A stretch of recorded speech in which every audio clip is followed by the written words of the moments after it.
Praise the lord. ప్రభువైన యేసుక్రీస్తు నామంలో మీకందరికి వందనాలు, శుభములు తెలియజేస్తా ఉన్నాను. ప్రియమైన దేవుని ప్రజలారా, మరి సామెతలు 18:21లో ప్రభు వాక్యం ఇలాగ సెలవిస్తా ఉన్నది, జీవ మరణములు నాలుక వశము. ఆమేన్. జీవ మరణాలు నాలుక వశం అంట.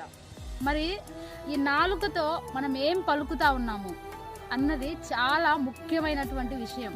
ఎందుకనంటే మరి ఒకవేళ అనారోగ్య పరిస్థితిలో ఉంటూ ఆరోగ్యం లేదు లేదు అని పలుకుతా ఉన్నావా, ఏం పలుకుతా ఉన్నావో అదే నీ జీవితంలో నెరవేర్చబడుతుంది.